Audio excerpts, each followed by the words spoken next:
بسم اللہ الرحمن الرحیم۔ قرآن پاک میں رسول اللہ صلی اللہ علیہ وآلہ وسلم کا تذکرہ بہت ہی لطیف پیرائے میں کیا گیا ہے۔ ان کی پیدائش سے منسوب اس دن پر اچھا ہوگا کہ ہم ان روحانی القاب پر غور کریں جو اللہ تعالیٰ نے اپنی کتاب میں اپنے نبی صلی اللہ علیہ وآلہ وسلم کے لیے استعمال کیے ہیں، تاکہ ہم رسول اللہ کی شان کو جان سکیں اور ان القاب میں انسانیت کے لیے پنہا اسباق سے شناسائی حاصل کر سکیں۔ سورہ احزاب کی آیت نمبر 46 میں اللہ پاک اپنے پیغمبر کو سراج منیر یا ایک روشن چراغ کہتے ہیں۔ جس طرح ایک چراغ اندھیروں کو دور کرتا ہے، اسی طرح اللہ پاک اپنے رسول کے ذریعے انسانیت کی ارواح کو منور کر دینا چاہتے ہیں۔ اپنی کتاب میں ایک اور جگہ اللہ تعالیٰ اپنے رسول کو رحمت للعالمین کہتے ہیں۔ یہ اہم بات ہے کہ یہاں الرحمن اور رحیم اپنے رسول کو اپنی رحمت کے مظہر کے طور پر بیان کر رہا ہے۔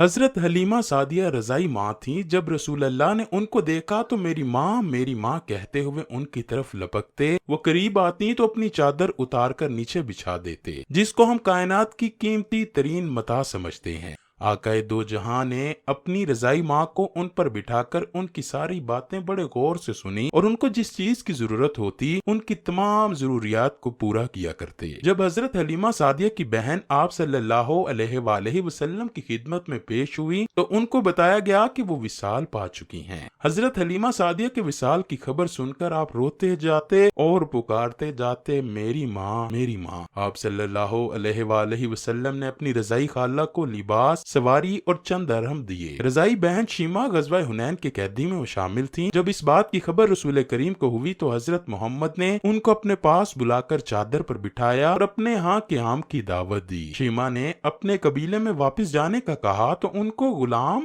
اور بکریاں دے کر بھیج دیا۔ جب بدر میں جو قیدی کیے گئے تھے ان میں پڑھے لکھے کافر موجود تھے۔ ان کافروں کو کہا گیا کہ وہ مسلمانوں کو پڑھنا لکھنا سکھائیں۔ حضرت زید بن حارث کو عبرانی زبان سیکھنے کا حکم ہوا۔ حضرت زید بن حارث عبرانی زبان سیکھ کر یہودیوں کے ساتھ خط و کتابت کرنے لگے۔ سہیل بن عمرو جو کہ کافروں کا ایک شاعر تھا، یہ رسول اللہ کی شان میں گستاخی کرتا تھا اور آپ پر گستاخانہ شعر لکھا کرتا۔ جب اس کو جنگ بدر میں گرفتار کیا گیا تو اس کو آقا دو جہاں کی بارگاہ میں پیش کیا گیا۔ حضرت علی رضی اللہ تعالیٰ عنہ نے کہا کہ میں اس کے نیچے والے 2 دانت نکال دیتا ہوں، پھر یہ شعر نہیں پڑھ سکے گا۔ تو رسول اللہ صلی اللہ علیہ وآلہ وسلم نے فرمایا کہ اگر میں اس کو تکلیف دوں گا تو اللہ پاک کو یہ اچھا نہ لگے گا۔ سہیل بن عمرو نے دیکھا کہ حضرت علی رضی اللہ تعالیٰ عنہ کا غصہ ٹھنڈا پڑ گیا ہے تو نرمی سے کہا کہ مجھ پر ایک رحم کر دیا جائے، مجھ کو بغیر فدیہ کے آزاد کیا جائے۔ اس سے دریافت کیا گیا وہ کیوں؟ تو سہیل بن عمرو نے کہا کہ میری 5 بیٹیاں ہیں، میرے سوا ان کا کوئی سہارا نہیں۔ آپ صلی اللہ علیہ وآلہ وسلم کو یہ گوارا نہ تھا کہ ہم اس کے دانت نکال دیں یا پھر اس کو قید میں رکھیں۔ غزوہ خندق کا واقعہ دیکھ لیجئے۔ عمرو بن عبدو مشرک اور بڑا ظالم تھا اور مدینے پر حملہ آور ہونے والوں میں سے تھا۔ جنگ کے دوران عمرو بن عبدو قتل ہو گیا، اس کی لاش خندق میں گر گئی۔ کفار اس کی لاش کو نکالنا چاہتے تھے لیکن انہیں اس بات کا ڈر تھا کہ مسلمان ان کو کوئی نقصان نہ پہنچا دیں۔ کفار نے اپنا ایک سفیر مسلمانوں کے پاس بھیجا۔ اس سفیر نے مسلمانوں کو 10 دینار دینے کی پیشکش کی۔ اس پر نبی کریم نے فرمایا، میں مردہ فروش نہیں ہوں، ہم لاشوں کا سودا نہیں کرتے، یہ اسلام میں جائز نہیں۔ ان کو عمرو کی لاش اٹھانے کی اجازت دی گئی۔ جب خیبر کا قلعہ فتح کیا گیا تو یہودیوں کی عبادت گاہوں میں تورات کے چند نسخے پڑے تھے۔ رسول کریم نے ان نسخوں کو بڑے ادب کے ساتھ جمع کر کے یہودیوں تک پہنچا دیا۔ جب خیبر سے واپسی ہوئی تو حضرت بلال کی یہ ڈیوٹی لگا دی گئی کہ آپ رضی اللہ تعالی عنہ نماز فجر کے لیے سب کو جگائیں۔ سب قافلے والوں کی آنکھ لگی تو حضرت بلال بھی سو گئے۔ جب سورج نکلا تو سب قافلے والوں کی نیند کھلی۔ آپ صلی اللہ علیہ وآلہ وسلم نے حضرت بلال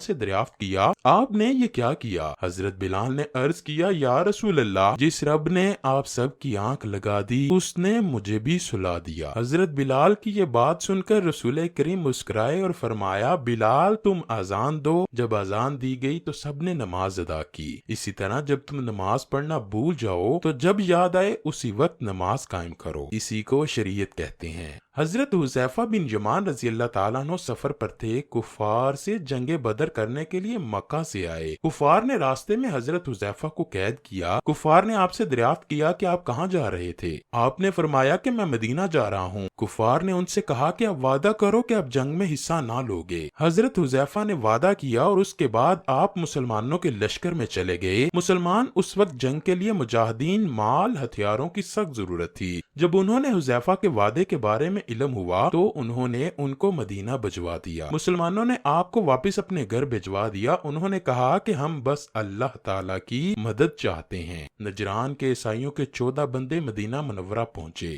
رسول اللہ نے ان لوگوں کو مسجد نبوی میں جگہ دی اور ان کو اپنے عقیدے کے مطابق عبادت کرنے کی بھی اجازت دی گئی۔ یہ وفد جتنی دیر مدینہ میں رہا تو مسجد نبوی میں ہی قیام پذیر رہا۔ یہ مشرق کی طرف منہ کر کے عبادت کرتے رہے۔ حضرت سعد بن عبادہ نے فتح مکہ کے وقت مدنی ریاست کا جھنڈا اپنے ہاتھ میں تھام رکھا تھا۔ یہ مکہ میں داخل ہوتے ہی جذباتی ہو گئے۔ انہوں نے جھنڈا تھامتے ہوئے فرمایا، آج جنگ کا دن ہے، آج کفار سے جی بھر بھر کے بدلے لیے جائیں گے۔ یہ بات جب رسول اللہ نے سنی تو ناراضگی کا اظہار کرتے ہوئے ان کے ہاتھ سے جھنڈا لے کر ان کے بیٹے قیس کے حوالے کیا۔ نہیں نہیں، آج لڑائی کا دن نہیں بلکہ آج تو رحمت اور معافی کا دن ہے۔ آپ صلی اللہ علیہ وآلہ وسلم مدینہ میں تھے تو مکہ میں قحط پڑ گیا۔ مدینہ سے کھانے پینے اور کچھ رقم اکٹھی کر کے مکہ بھجوا دی اور اس کے ساتھ اپنے سب قبائل والوں کو فرمایا کہ مکہ کے لوگوں کے حالات ٹھیک نہیں ہیں، آپ ان کے ساتھ تجارت کریں۔ مدینہ کے یہودی اکثر مسلمانوں سے یہ باتیں کرتے تھے کہ رسول اللہ فضیلت میں بلند ہیں یا کہ حضرت موسیٰ علیہ السلام۔ یہ باتیں جب بھی آپ صلی اللہ علیہ وآلہ وسلم کے پاس آتی تو رسول اللہ مسلمانوں سے فرمایا کرتے، آپ سب لوگ اس بحث میں نہ پڑیں۔ سماسہ بن اسال نے حضرت محمد کو شہید کرنے کا اعلان کر رکھا تھا۔ جب مسلمانوں نے اس کو گرفتار کیا تو اس کو اسلام قبول کرنے کی دعوت دی گئی، لیکن اس نے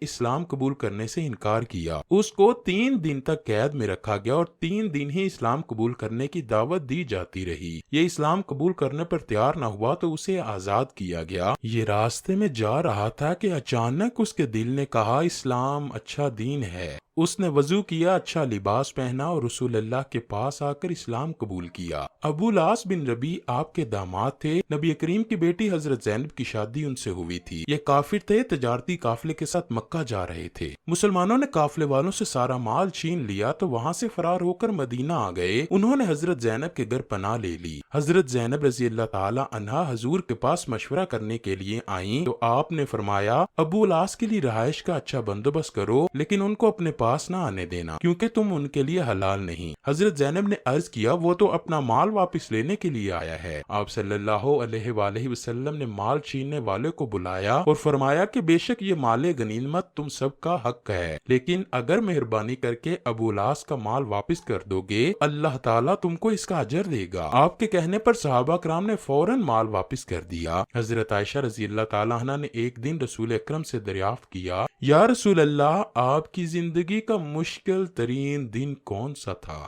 رسول اللہ صلی اللہ علیہ وآلہ وسلم نے فرمایا، جب طائف میں گیا تھا تو میری زندگی کا وہ مشکل ترین دن تھا۔ ناظرین گرامی، مکہ والوں کی نافرمانیوں کو دیکھتے ہوئے حضور رحمت عالم صلی اللہ علیہ وآلہ وسلم نے اسلام کی دعوت پھیلانے کے لیے مکہ کے قریبی قبیلوں کا سفر فرمایا، جس میں سے ایک سفر طائف بھی ہے۔ طائف میں بڑے بڑے مالدار لوگ رہتے تھے۔ انہی میں عمرو نامی شخص کا خاندان تمام قبیلوں کا سردار سمجھا جاتا تھا۔ یہ لوگ 3 بھائی تھے، عبد یلیل، مسعود اور حبیب۔ نبی کریم صلی اللہ علیہ وآلہ وسلم ان کے پاس تشریف لے گئے اور اسلام کی دعوت دی، لیکن ان تینوں بھائیوں نے اسلام قبول کرنے کی بجائے آپ کو برا بلا کہنا شروع کیا، اور صرف اسی پر بس اکتفا نہ کیا بلکہ شرارتی لڑکوں کو حضور رحمت عالم کے پیچھے لگا دیا، جو آپ صلی اللہ علیہ وآلہ وسلم پر پتھر پھینکنے لگے۔ جب آپ صلی اللہ علیہ وآلہ وسلم زخموں سے چور ہو کر بیٹھ جاتے تو یہ ظالم بے دردی کے ساتھ بازو پکڑ کر اٹھا دیتے، اور جب چلنے لگتے تو پھر پتھر مارتے۔ انہوں نے اس قدر ظلم کیا کہ رحیم و کریم آقا صلی اللہ علیہ وآلہ وسلم کے مبارک جوتے خون سے بھر گئے۔ حضور اکرم اسی تکلیف کے ساتھ چلتے رہے، یہاں تک کہ ایک مقام پر پہنچ کر دیکھا کہ جبرائیل علیہ السلام ہے اور ان کے ساتھ ایک اور فرشتہ بھی ہے۔ حضرت جبرائیل علیہ السلام نے عرض کی، آپ کے سامنے پہاڑوں کا فرشتہ موجود ہے، جو آپ حکم دیں گے یہ فرشتہ وہی کرے گا۔ پہاڑوں کے فرشتے نے عرض کی، اگر آپ چاہتے ہیں تو میں ان دونوں پہاڑوں ابو قبیس اور کے اقان کو ان کافروں پر گرا دوں تو میں گرا دوں گا۔ یہ سن کر حضور رحمت عالم صلی اللہ علیہ وآلہ وسلم نے جواب دیا کہ ایسا نہ کرو، بلکہ میں امید کرتا ہوں کہ اللہ پاک ان کی نسلوں سے اپنے ایسے بندوں کو پیدا فرمائے گا جو اللہ پاک کی عبادت کریں گے۔ یہی عبد یلیل جو طائف میں فساد کی جڑ تھا، ایک دفعہ مدینہ میں اپنے وفد کے ساتھ آیا تو رسول اللہ نے مسجد نبوی میں اس کا خیمہ لگایا۔ عبد یلیل جتنے بھی دن مدینے میں رہا، رسول اللہ نماز عشاء کے بعد ہر روز اس کے پاس جاتے اور اس سے دریافت کرتے کہ آپ کو کسی چیز کی ضرورت ہے تو مجھے بتاؤ، میں آپ کی ضرورت پوری کروں۔ اللہ اکبر، بے شک حضور نبی کریم کو رحمت للعالمین بنا کر بھیجا گیا تھا۔